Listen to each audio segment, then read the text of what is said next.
नमस्कार दोस्तों, मैं आलोक श्रीवास्तव एक बार फिर से आप सभी का आपके YouTube चैनल पर स्वागत करता हूं। दोस्तों, आज हम आप लोगों को प्रेजेंट कंटीन्यूअस टेंस के बारे में बताएंगे।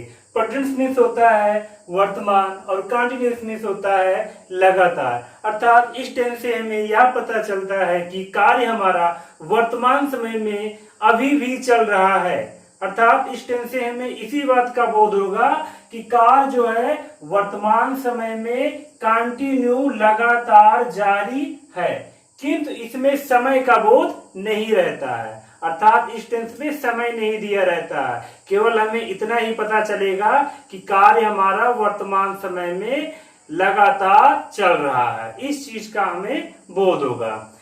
इसकी पहचान क्या होती है? इसकी पहचान ये होती है कि हिंदी वाक्यों के अंत में लास्ट में रहा है, रही है, रहे हैं आदि शब्द आते हैं, किंतु इसमें समय का बोध नहीं होगा। जैसे एग्जाम्पल के तौर पे देख लेते हैं, मैं तुम्हें अंग्रेजी पढ़ा रहा हूँ, राम स्कूल में पढ़ने जा रहा है। यानी हमें क्या पता चल रहा है कि राम स्कूल में पढ़ने जा रहा है, कार्य अभी राम कर रहा है, किंतु इसमें समय का बोध नहीं है। तो ये सब हमारा क्या हो जाएगा? Present continuous.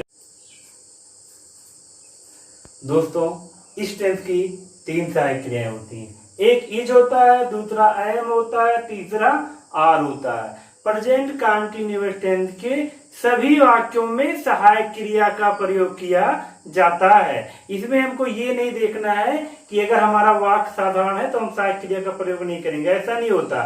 वाक्य साधारण रहेगा तब भी सहायक क्रिया का प्रयोग होगा, वाक्य नेगेटिव सेंटेंस है तब भी होगा, वाक्य इंट्रोगेटिव सेंटेंस है तब भी हमें सहायक क्रिया का प्रयोग करना पड़ेगा। अर्थात इज, एम, आर हमेशा इस टेंस के सभी वाक्यों में प्रयोग किया जाता है। कभी इज का प्रयोग, कभी एम का और कभी आर का प्रयोग करते हैं। ये सब्जेक्ट के अनुसार होता है। अगर मान लीजिए हमारा प्रेजेंट कंटीन्यूअस टेंस का सब्जेक्ट जो है ही, सी, इट अथवा कोई नाम है, वो भी नाम एक वचन का है, तो उसके साथ इज का प्रयोग करते हैं। हमें चार चीजें याद कर लेनी है।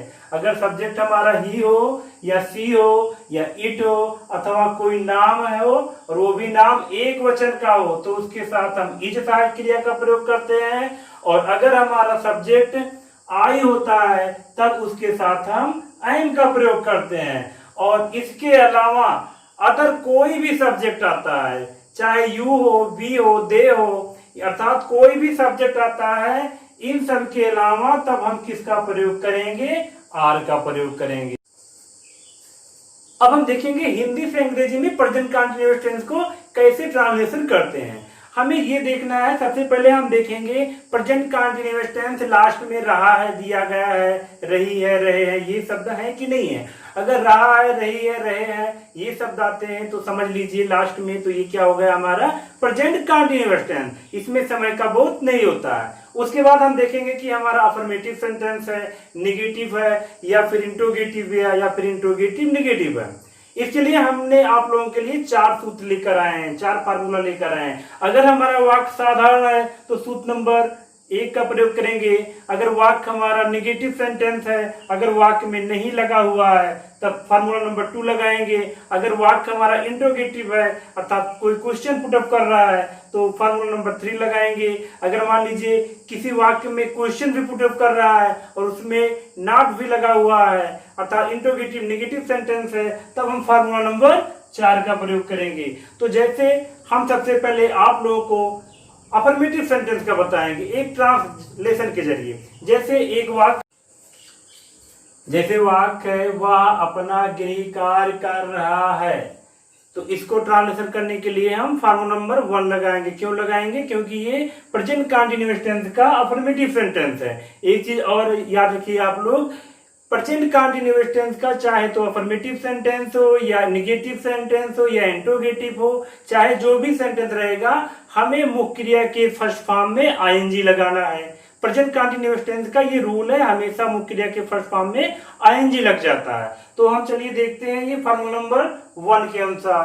सब्जेक्ट सबसे पहले क्या लिखते हैं हम? सब्जेक्ट। सब्जेक्ट यहाँ पे क्या है? वह की मीनिंग क्या होती है? ही। और ही के साथ कौन सी सहायक क्रिया लगती है? ही के साथ इज एम आर, तीन हेल्पिंग वर्ब दिया गया है ना, तो इसमें ही के साथ क्या लगेगा, ही के साथ इज लगेगा। अभी हमने आपको बताया था, तो ही के साथ क्या लग जाएगा, इज हो जाएगा। उसके बाद क्या दिया गया, वर्ब अर्थात क्रिया। हमारी क्रिया इसमें क्या है, कर रहा, करने की मीनिंग क्या होती है, डू। उसके बाद क्या दिया जाएगा, मुख्य क्रिया में आईएनजी हमको जोड़ना है, ऐड करना है, तो यहाँ पे क्या हो जाएगा, डूइंग। उसके बाद दिया गया है ऑब्जेक्ट। ऑब्जेक्ट हमारा क्या है, अपना गृह का। ही के साथ अपने की मीनिंग क्या होती है, हिज होता है। अगर हमारा सब्जेक्ट आई रहता तो अपने की मीनिंग माई हो जाता। अगर सब्जेक्ट हमारा बी रहता तो अपने की मीनिंग यहाँ पे हमारा आवर हो जाता। तो यहाँ पे इसीलिए सब्जेक्ट ही है, इसीलिए यहाँ पे क्या हो जाएगा, हिज। और गृह कार्य क्या क्या होता है, होम वर्क। ये आप लोगों का ट्रांसलेशन हो जाएगा। और लास्ट में हम फुल स्टॉप लगा देते हैं। अफर्मेटिव और नेगेटिव रहेगा तो लास्ट में फुल स्टॉप लगा देंगे। अगर इंट्रोगेटिव या इंट्रोगेटिव नेगेटिव रहेगा तो लास्ट में इंट्रोगेटिव सिंबल लगा देंगे। अब दूसरा वाक्य हमारा है, वह अपना गृह कार्य नहीं कर रहा है। इसी का नेगेटिव फॉर्म है ये। तो नेगेटिव के लिए क्या करते हैं, फॉर्म नंबर 2 का यूज करते हैं। फॉर्म नंबर 1 और 2 में केवल इतना ही डिफरेंट है कि इसमें हेल्पिंग वर्ब के बाद हमें नॉट लगा देना है। अगर हमारा नेगेटिव सेंटेंस रहेगा तो फॉर्म नंबर 1 आप लोग याद कर लीजिए, तो उसी के अनुसार फॉर्म नंबर 2 भी आप लोगों का तैयार हो जाएगा। केवल हमें इतना करना है कि हेल्पिंग वर्ब के बाद नॉट लगा देना है। तो फॉर्म नंबर 2 क्या कह रहा है, सबसे पहले सब्जेक्ट। सब्जेक्ट हमारा यहाँ पे क्या है, ही के बाद क्या आ रहा है, इज एम आर। किसका प्रयोग करेंगे, ही के साथ इज हो जाएगा, ही इज। उसके बाद क्या दिया गया है, नॉट दिया गया है, तो हम क्या लिखेंगे यहाँ पे, नॉट लिखेंगे। मुख्य क्रिया डू, आईजी जोड़ेंगे तो डूइंग, ही के साथ अपने की अंग्रेजी हिज। उसके बाद गृह कार्य होम वर्क। ये आप लोगों का ट्रांसलेशन हो जाएगा। और तीसरा आप लोगों के सामने ट्रांसलेशन है इंट्रोगेटिव का। इंट्रोगेटिव क्या क्वेश्चन पुटअप कर रहा है, क्या वह अपना गृह कार्य कर रहा है।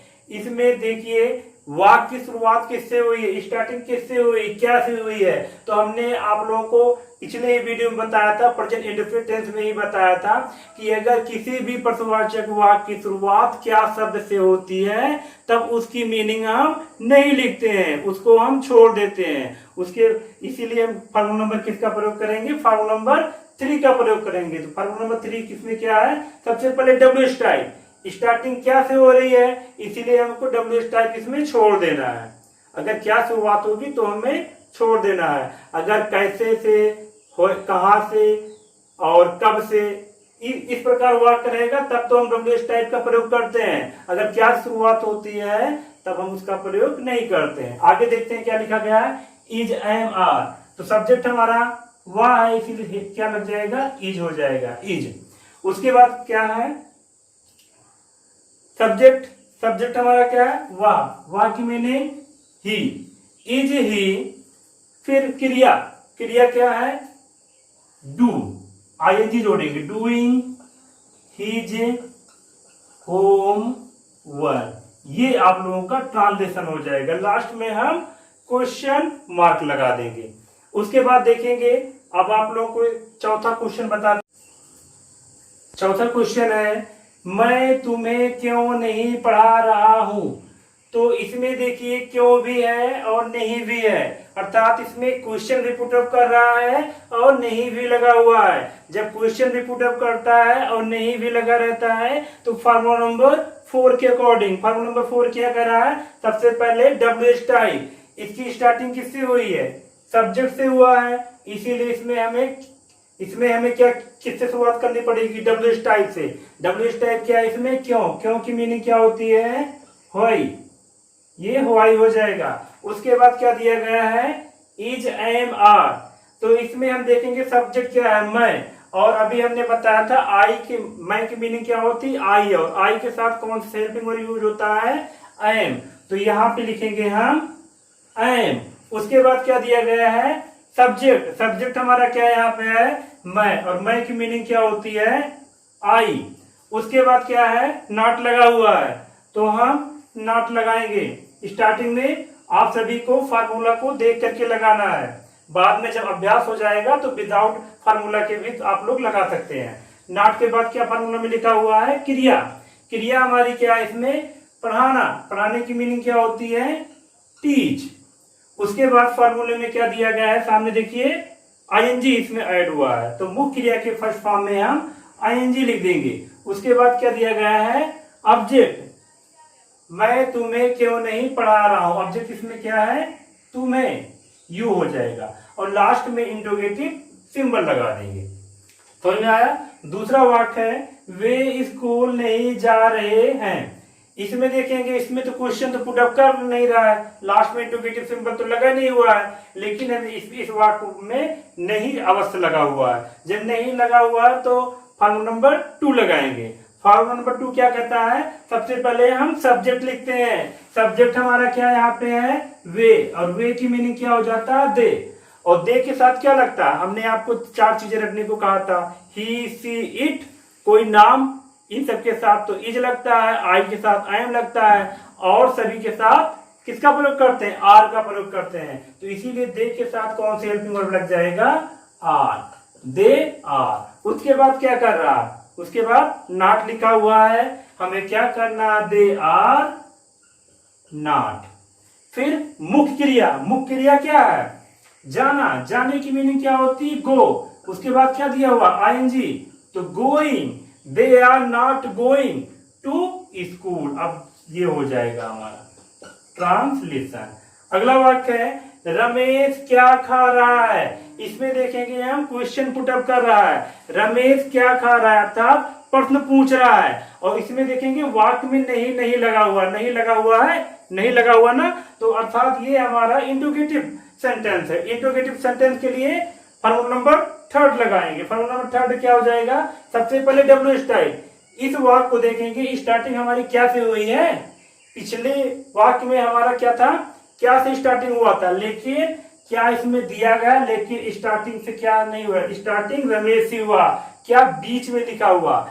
जब किसी वाक्य की शुरुआत क्या शब्द से होती है तब तो हम क्या की अंग्रेजी नहीं लिखते हैं, लेकिन अगर हमारा क्या शब्द बीच में दिया रहता है तब हम क्या की मीनिंग लिखते हैं। तो सबसे पहले क्या लिखेंगे? डब्ल्यू स्टाइल, सॉरी यहाँ पे है डब्ल्यू स्टाइल। तो ये हो जाएगा क्या की मीनिंग क्या होती है? व्हाट लगा देंगे। उसके बाद क्या लिखेंगे? इज लिखेंगे, आई एम लिखेंगे कि आर लगाएंगे।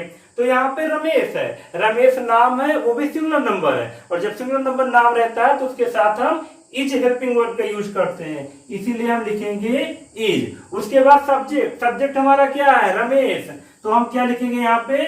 रमेश हो जाएगा। उसके बाद क्या दिया गया? मुख्य क्रिया। मुख्य क्रिया इसमें क्या है? खाना, और खाने की मीनिंग क्या होती है? ईट। आईएनजी जोड़ेंगे तो ईटिंग, लास्ट में इंट्रोगेटिव सिंबल लगा देंगे। इसमें ऑब्जेक्ट नहीं दिया गया है। इसके बाद अगला वाक्य है मेरी मम्मी कपड़े धो रही है। ये देखेंगे हमारा अफर्मेटिव सेंटेंस है। अफर्मेटिव सेंटेंस के लिए फॉर्मूला नंबर 1 लगाएंगे। फॉर्मूला क्या है? सबसे पहले क्या लिखते हैं? सब्जेक्ट। सब्जेक्ट क्या है? मेरी मम्मी, तो मेरी का माई और मम्मी का मदर, तो माई मदर। यहाँ पे देखेंगे उसके बाद क्या दिया गया? Is am are. किसका प्रयोग करेंगे? मेरी मम्मी, एक वचन, सिंगुलर नंबर है, तो क्या लगाएंगे हम यहाँ पे? इज लगाएंगे। उसके बाद क्या दिया है? क्रिया। क्रिया क्या है इसमें? मेरी मम्मी क्या कर रही है? कपड़े धो रही है, तो इसमें हमारा वर्ब क्या है? धोना, वॉश। आईएनजी जोड़ेंगे तो क्या हो जाएगा? वॉशिंग। और कपड़े का क्लॉथेज, ये हो जाएगा। दूसरा वाक्य है राधा कहाँ जा रही है। इसमें देखेंगे क्वेश्चन पुटअप कर रहा है, राधा कहाँ जा रही है। तो जब ये क्वेश्चन पुटअप कर रहा है तो फॉर्मूला नंबर 3 लगाएंगे। 3 क्या करा? सबसे पहले डब्ल्यू स्टाइल। डब्ल्यू स्टाइल इसमें क्या है? कहाँ। कहाँ की मीनिंग क्या होती है? व्हेयर। उसके बाद क्या लिखेंगे यहाँ पे? इज एम आर दिया गया, इसमें से एक लगाएंगे। राधा क्या है? हमारा सब्जेक्ट राधा है, राधा सिंगुलर नंबर है, जब सिंगुलर नंबर रहता है तो क्या लगाएंगे? इज, तो व्हेयर इज। उसके बाद क्या दिया गया है फॉर्मूला में? सब्जेक्ट। सब्जेक्ट क्या यहाँ पे है? राधा, हम क्या लिखेंगे यहाँ पे? राधा लिख देंगे। उसके बाद क्या दिया गया है? क्रिया। क्रिया हमारा क्या है? जाना, गो। आईएनजी जोड़ेंगे तो ये गोइंग हो जाएगा। लास्ट में इंट्रोगेटिव सिंबल लगा देंगे। Where is Radha going. Next, पशु मैदान में घास क्यों नहीं चर रहे हैं। पशु मैदान में घास क्यों नहीं चर रहे हैं। इसमें क्वेश्चन भी पुटअप कर रहा है और साथ साथ इसमें नहीं भी लगा हुआ है। जब क्वेश्चन भी पुटअप करता है, नहीं भी लगा रहता है, तो वो हमारा इंट्रोगेटिव नेगेटिव सेंटेंस हो जाता है। और जब इंट्रोगेटिव नेगेटिव सेंटेंस होता है तो फॉर्मूला नंबर 4 का लगाएंगे। फॉर्मूला 4 क्या है? सबसे पहले डब्ल्यूएच टाइप। डब्ल्यूएच टाइप क्या है? इसमें क्यों की मीनिंग वाई लिख देंगे। जब भी आपको लगाना हो स्टार्टिंग में ग्रामर के लिए आप लोग फार्मूला के अकॉर्डिंग ही लगाएंगे, और जब अभ्यास करने के बाद ढेर सारा अभ्यास करेंगे तब आप लोगों को विदाउट फार्मूला के भी आप लोग लगा सकते हैं। तो सबसे पहले डब्ल्यूएच टाइप वाई हो गया। उसके बाद क्या दिया गया? Is, am, are. तो यहाँ पे पशु मैदान में घास क्यों नहीं चर रहे हैं, अर्थात ढेर सारे पशु की बात कर रहे हैं, एक पशु के बारे में तो बात नहीं कर रहे हैं, क्योंकि पशु मैदान में घास क्यों नहीं चर रहे हैं अर्थात ये प्लूरल नंबर जा रहा है, बहुवचन जा रहा है। तो ये अर्थात हम किसका प्रयोग करेंगे? यहाँ पे आर लगाएंगे। इज नहीं होगा, सिंगुलर नंबर नहीं, ये प्लूरल नंबर है, इसीलिए हमें आर लगाना पड़ेगा। उसके बाद सब्जेक्ट क्या है यहाँ पे? पशु द कैटल। उसके बाद क्या दिया गया है? सब्जेक्ट के बाद नॉट लगा हुआ है, तो यहाँ पे हम नॉट लगा देंगे। उसके बाद क्या फार्मूला में दिया गया? वर्ब अर्थात क्रिया। इसमें पशु का काम क्या है? चरना, और चरने की मीनिंग क्या होती है? ग्रेज। आईएनजी जोड़ेंगे तो ग्रेजिंग हो जाएगा। और क्या चल रहा है? ऑब्जेक्ट हमारे इसमें क्या है? घास, द ग्रास हो जाएगा।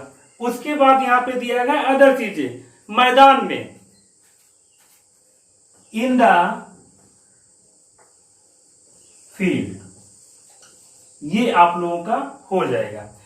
तो हम उम्मीद करते हैं आप लोगों को प्रेजेंट कंटीन्यूअस टेंस अच्छे से समझ में आ गया होगा। आप लोग इसको अच्छे से ढेर सारे प्रैक्टिस कीजिए, अपने प्रकार से वाक्य को ट्रांसलेशन करिए प्रेजेंट कंटीन्यूअस को। और जहां भी आप लोगों को कोई भी दिक्कत हो, आप लोग इस YouTube चैनल के कमेंट बॉक्स में जाकर के अपना प्रतिक्रिया दे सकते हैं, जिससे हम आप लोगों को अच्छे से अच्छे प्रकार से समझा सकें। अब अगले वीडियो में हम आप लोगों को प्रेजेंट परफेक्ट टेंस के बारे में बताएंगे। तब तक के लिए जय हिंद।